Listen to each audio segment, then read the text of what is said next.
Hi, I'm Reverend Tom Kearns, and welcome to 333 Magic 9, where the tarot cards and the astrology stars come together to help you. Now, there is a lot of changing energy in the world, and it is affecting your life. So if you need a spiritual reading with a little extra guidance with astrology, then please feel free to click on the link below. It'll give you great insight into what is coming at your life personally. Now, here's the energy that is affecting your sign in general. The tarot cards that we'll be using this month will correspond with the astrology. They are the King of Swords, which represents cutting things out that need to be cut. The Eight of Wands, which represents communications and activity. The Nine of Pentacles, which represents stability of purpose, and the Wheel of Fortune, which represents opportunity and the future. Sagittarius, the tarot card for the first week is the King of Swords. Look at how impressive he is.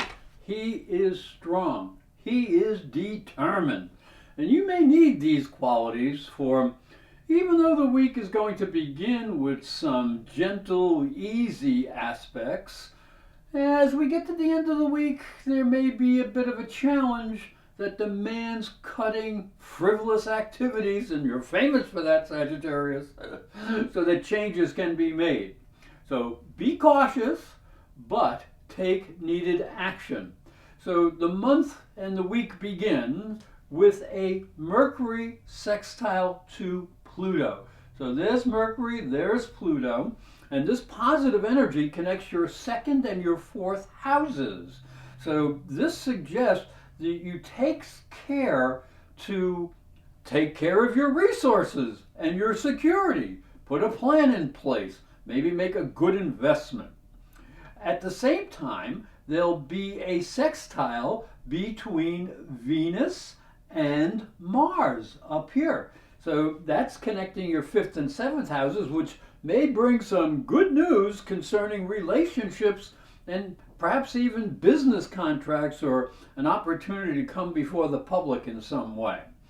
But as we get to the end of the week, this is when we have a little difficulty here. This is when the King of Swords comes in. We have Mars squared to Neptune. Now, this always suggests that you keep your secret secret. And because Mars is involved, especially concerning your desires. And since Neptune is down here in the fourth house, keep your family secrets secret as well.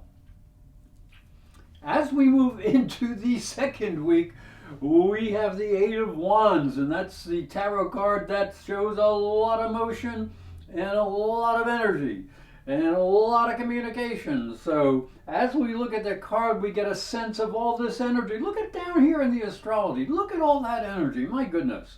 So there's a lot of energy, a lot of possibilities floating around.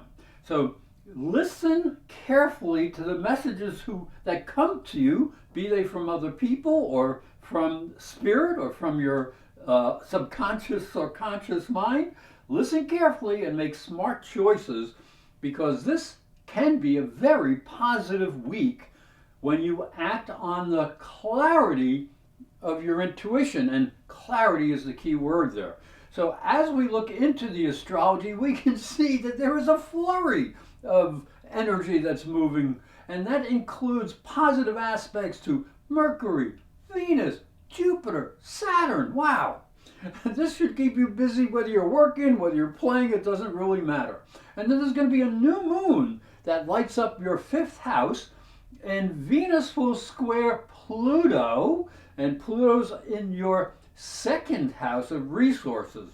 So what you should be doing is really focusing on improving your creative projects so that you can make more money, and then you go have more fun, more pleasure. So, and just following that, Venus will move up into Taurus, and that's sort of like an energy break in the middle of the week. That's a good place for Venus. But right after that, all this energy comes back again.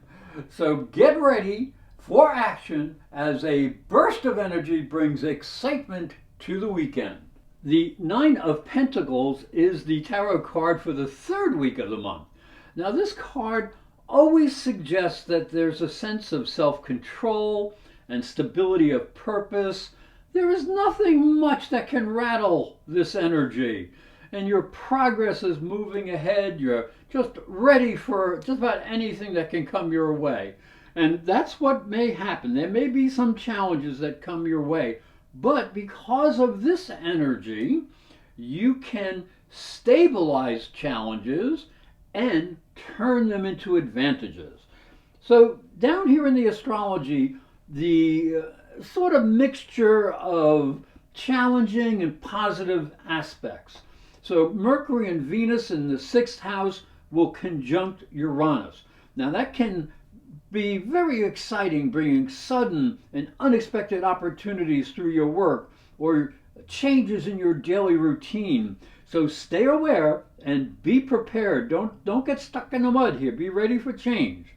And if you are aware of all this energy going around, then you will be prepared a few days later when both Mercury and Venus will square Saturn. Now, that may be very important if you are not thinking straight. So you have to be very logical, you have to be prepared, and you have to be careful with how you communicate to other people. And the reason, and this is in writing or it's speaking to them, the reason for this is they might not have the same vision or the same reality as you.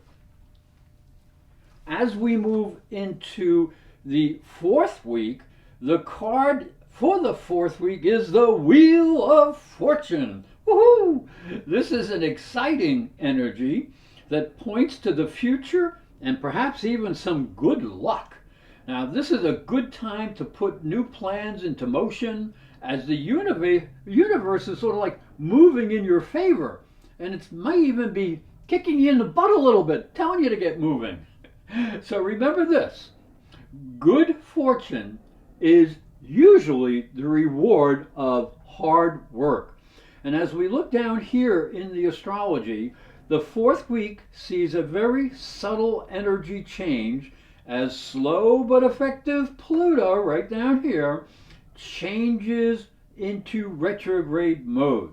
And that means you may have to make some changes in your financial situation or in how you are building towards the future. So this may be a time to review your investments in yourself and your financial investments and payments and things of that nature.